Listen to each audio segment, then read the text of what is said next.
looking at the underlying energy, right? We're going to be starting off with the Three of Coins, and the Three of Coins is all about setting a tone or setting a premise for your expansion, right? This is expansion in the sense of like ready to do the work, put in the effort. You know, it's patience is required here, of course, when it comes to that kind of energy, but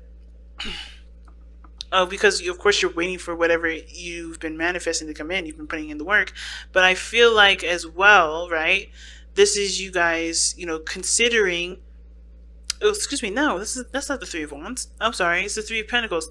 I don't know. I've seen that as Three of Wands, but this is honestly you guys planning for the future, trying to figure out, you know, based off of everyone's weaknesses and strengths, how you guys can move forward. You know what benefits, what you guys, you know, what you guys benefit from the most working together. You know, that whole dynamic, right? Figuring out what your dynamic brings to both, you know, what does both of your sides bring to the table, if that makes sense. Like, what do you do that can help the other person? What does the other person do that can help you? But also, it's just about figuring out, you know, which, if there's a future at all to even be had in the first place, right? Trying to figure out if there is even a future between you and this individual, right? The reason why this three of Pentacles, Three of Coins is coming up is because of the Ace of Wands. And I think I just messed up this deck too. Okay, but awesome with the Ace of Wands. Okay, damn, you all started out taking action on the relationship. You know, this is something that you wanted, you went after it. Definitely no holding back whatsoever. And this is now about, you know, I think you guys went with passion, went with your heart. You didn't really, you know, think about how the future would turn out. You were just in the moment with it, which is not a problem at all. So now you guys are contemplating and thinking about what plans need to be made going forward, because there is something, you know, there's either this was reconciliation for you guys. The Ace of Wands can indicate that, you know what I mean? But I feel like there is something like you want to really, there's something real about this relationship that obviously you want to take to the next level. You just don't know what, you just don't know how, you just don't know what dynamics exactly is, you know, of the relationship is really going to help you move forward. But you're planning that, you're planning forward, you're getting ready for expansion and moving forward, right? And building of some sort of stability of, you know, a long-term commitment, some sort of legacy together. Now, with this could be the one showing up though. This is somebody that is definitely, you know, again, like you've already met them. I think this person is definitely an ex, but this doesn't have to be. This could be someone that you met brand new that just hit a note in your soul that's singing to the sky right now. That y'all are in love. And I think that's, you know, you guys are just ready to just make this a reality, you know, make this real in the sense of like starting to, you know, expand in love of some sort. It's exciting. Now, starting off with this person here, pick the side, whichever side resonates with y'all the most. But this person, what they're not really what they're, you know, what they're thinking of going into the relationship is the Knight of Swords. They're ready to fight for it. This person is fighting for this relationship. They are adamant about having the victory that they feel that this relationship can bring them, right? But the thing is too that the Knight of Swords is going into it tunnel visioning. He's not looking at other perspectives or other ideas. This person is totally going into it with their own way of thinking, their own style, their own whatever. So they're not really open to different things, which is why the Hangman is coming in for this person. This person is like adamant about fighting for something, fighting for this relationship. They truly want this relationship to happen and for this to be prosperous. But considering that they've got other stuff in here that talks about either going within or stagnancy, they have some things that they have to kind of become open about and surrender to in order for it to really start to cultivate. Now, the other person has the Ace of Cups. Now, this is, for them, this is like a brand new, this is an emotional, excuse me, I would say this is a new love thing. They're, you know, this is a new opportunity in love, and they do see this as that, but they also see this as an opportunity for spiritual growth. They see themselves as growing emotionally, spiritually, and allowing and trusting their intuition a lot more. This is trusting themselves a big time, because this is a door that's opening to their hearts, And I think this is for them a learning experience for themselves as well, because this is tapping into their emotional space that honestly is, they probably never really go into very much, right?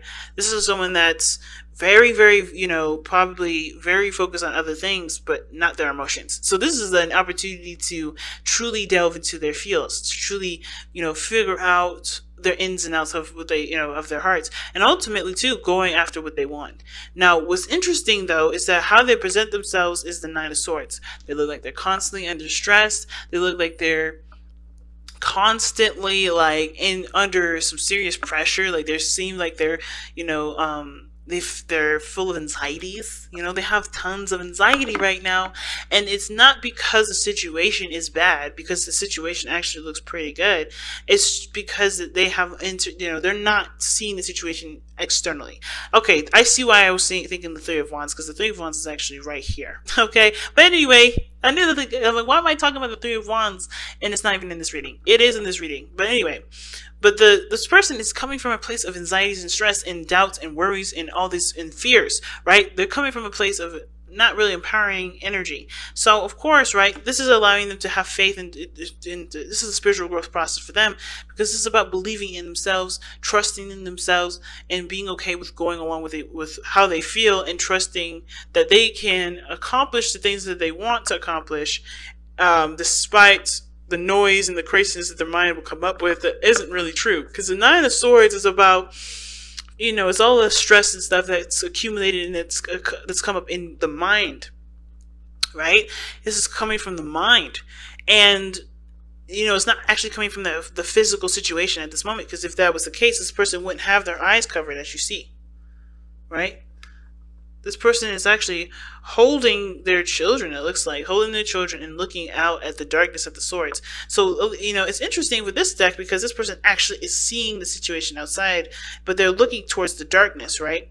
They're looking towards that dark spot, the darkness in the crevices of their mind. If swords are representations of thoughts, they're looking at the darkness of their mind, the darkness of the thoughts. So they're not able to really see the situation clearly, because they're not looking at the situation. They're looking at the thoughts. They're looking at the things that either they've experienced in the past that they don't want happening again, or they're just not very, they don't feel very secure. Okay. Now, that being said, this person here has got some things to change as well. Like, for instance, with the Hangman coming up, right? It talks about surrendering to a different perspective. Like I said, this person's tunnel vision in this relationship. They're adamant about fighting for it, but they have to see something from a different perspective. They have to see the situation from a totally different angle. And even though this person is trying to trying to take action in the relationship, perhaps, or thinking that this relationship is needing of action being taken, the Hangman is showing that they're not doing anything. And it's not because they can't do anything. It's just because that they're the way that it's like they're hitting a brick wall with the way that they're going about it, and they have to hit a different. You have to see something from a different perspective. They have to go about it with a new idea or a new way of kind of thinking and communicating in order for there to be an impact. Because I think this person is like, no matter how hard this person is coming at them, there's no effect. Right? This person is in a situation where there's no changes, nothing changing. The situation's still fucking the same. But the thing is that if they see this person from their perspective, right? If they take a look at their, this person, or put the shoes on of this person, they'll be able to understand what they need to do in order for there to be progress, right? Progress is the fundamental problem for this relationship, because there doesn't seem to be very much. Somebody's like, even though this is a new beginning, emotionally, this person is still scared. This person is still worried. This person is still stressed. This person is still, entertaining thoughts that don't encourage growth. At the same time, this person here is not able to do anything differently, because they're hitting a brick wall with the other person. They can't change it because they're not seeing the situation from the perspective that they need to see it in order for things to change, right? So they have to kind of like wear the shoes of the other person in order for them to understand and to create true progress. So, and that's hard, right? I'm going to actually pull another one for that, because I'm going to see what do you guys need to see of this other person. And it's going to be very different for a lot of you guys.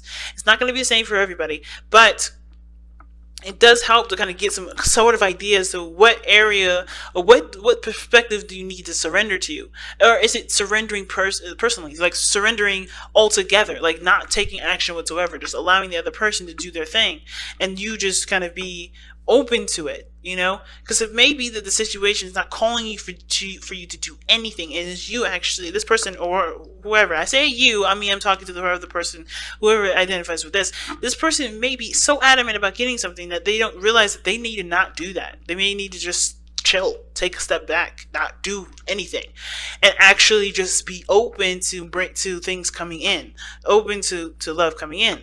Because if they're doing too much, if this person's doing too much, they're going to be, it's like forcing a situation, right? You're going to be, possibly doing the opposite of what you want, right? Instead of making progress and being the person that always does something, you're always going to see situations that don't change. So this person may have to actually take their foot off the gas and actually just coast. You know what I mean? Just coast with it, because that's what I'm getting. This person may just need to coast, and this person needs to just kind of like see that this, the full throttle is no longer on for this person, and maybe that'll give them space to breathe. Who knows? But this person, the reason why they have the Hangman and the Knight of Swords in their mind space, right, is because of the Hermit. Obviously, this is someone that's definitely gone within, figured, they know their power, they know their strengths, they've healed, they've done the things that they need to do to be able to go out there and fight for what they want, because they've taken the time out to figure out exactly what they needed within themselves and what they needed to know about themselves to be able to, start even considering a future. But at the same time, I feel like this is someone that still kind of considers themselves on a solo mission and thinks that they need to do everything by themselves, which is why the Hangman is coming up here, because there's nothing that can happen if you're constantly in the state of, I'm going to do this by myself. I can make sure this happens. I can make it work. Independence is great, but when you start thinking that you can do things on your own in a dynamic of a relationship and you expect goodness and balance in the relationship, you're not going to see the results very happy. You're not going to see good results from that. You're not going to see the results that you want, because if you're doing all the work, you're always going to see yourself. You're never going to see the other person, because you're not considering the other person or giving the space needed for the other person to do what they need to do. Now, the other person, the reason why they're showing the Nine of Swords in the present, like, why they're looking like distressed all the time and under a serious amount of stress and anxiety, and the reason why they're thinking of the Ace of Cups, being emotionally open, having, taking this opportunity to grow emotionally and spiritually, is the Three of Wands. Is that they see that there is expansion, there's potential for greatness in the relationship. But of course, there's work that's going to be needed. And I think that this is the doubts of their capability of doing it, right? This is their doubts of their capability of making this future happen. And so it's not about whether or not the other person works with them or not. It's about if they can do the work that they need to do. If they can, do what they need to do to accomplish that. And at the same time, this person may have done work before, and they may have, they may have been, doing some things in regards to the relationship to improve it, and they have yet to see the results of it. And I think here's the thing, right? I think it's going to take time, of course, understanding that there's going to need to be time dedicated to growing a healthy relationship, because nothing happens overnight. And I think this person is anxious because it hasn't happened yet. Something that they've been, improving, right, is not quite yet ready to come in yet, because they're not in a position of accepting that. So they're not open to it either. Even though they know this is a brand new beginning, their hearts have to be open. They're not open to it because they're stressed about what could go wrong. If they stop thinking about what could go wrong and be open to the possibilities of greatness to come into their lives, things can really start to grow and prosper. But right now, this person has to find the faith in the self, and the relationship is helping them do that. It's forcing them to look at themselves and figure out where their strengths are, so that way they can expand in their life. Because the King of Pentacles, it's interesting. What brought you two together is the King of Pentacles. Independence and stability that you guys show yourselves, right? It's very interesting. I'm actually going to pull an extra card for that, because I don't quite know why the King of Pentacles is coming up for, what brought you two together. It could have been that a Taurus brought you two together. It could have been that, financially you guys were, set. But the King of Pentacles knows his worth, knows his value, ready to commit. The King of Pentacles. Why is the King of Pentacles coming up as the reason as to why Sagittarius and his soul and their soulmate is together. The King of Wands. Wow, damn. Excuse me, guys, my throat's going crazy. But the King of Wands is the reason as to why the King of Coins or the King of Pentacles is what brought you two together. So passion and honestly commitment. Like you guys felt stable and safe in this relationship. You felt like you guys were grounded enough to be yourselves. What brought you two together was you guys, okay? Like your energy, your fire, your energy of getting the person that you wanted.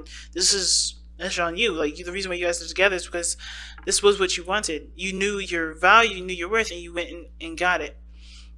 Or somebody of fire energy definitely was, adamant about having the relationship. Right? Because the King of Wands only does what he wants to do, and he can be extremely ruthless. And the King of Pentacles is very practical, very solid, very stable, and they're of grounding energy. And I kind of feel like both of you guys are, well, one of you guys is the King of Wands, and one of you guys is the King of Pentacles. So you guys both, in your own ways, brought each other together. Like somebody was definitely passionate, was on a passionate kick, and somebody was like choosing, I don't want to say choosing a safe option, but they felt like they can build a relationship with you. They felt that, one of you guys is the King of Pentacles in this situation, pretty much what I'm saying. The King of Pentacles was the person that sought the relationship out, felt like they can definitely dedicate their time and energy to building something of stability, something of long-term and committed energy here. And the other person was purely on passion and excitement and the feeling of being in the moment with this individual, right? It wasn't long-term, figuring things out. Which is why the other person may be not really in a very practical space, right? Somebody's looking at the long-term, well, the other person wasn't. Okay, and I think the person too, in some weird way, the King of Pentacles either was a person that that was open to providing stability for somebody that had this creative energy that they needed, that honestly needed that space. And then at the same time, with the King of Pentacles, they may have been seeking out stability, and the other person was seeking out passion, right? So it's interesting, but you have two masters here, two masters of practical thinking, of stability, comfort, routine, patterns. Like someone is very structured in the way they are, and the King of Wands is this flamboyance, unique themselves, not really thinking about the future too much, just being in the moment. But the challenges you both face is the Eight of Coins, which is progress, hard work towards a stable, an outcome. And there's no progress being made. And it's mostly because I think there's a dynamic in the relationship that's showing that's needing a bit more, belief in love and care. Okay. Wow. Very interesting reading, family. But, wow. I don't know. I don't know what else to say, to be honest. I think I've said everything. But you guys have true love. This love is a once-in-a-lifetime love. Wow. Yeah, so, I mean, I feel like I've said everything I needed to say about this reading. Like, I'm trying to think about, what else these cards could be telling you guys. And I feel like the biggest thing that I guess to take from this reading is that, being open and surrendering to the situation, surrendering to what's actually happening, what's actually real, what's going on. That's the best way to move forward. Because I think there's too much of trying to make this happen or not really making anything happen because there's a lack of understanding. Like truly embrace the situation and be open to new things. Be open to adjusting things. Be open to actually, seeing what's going on in front of you to assess how the future can pan out forward.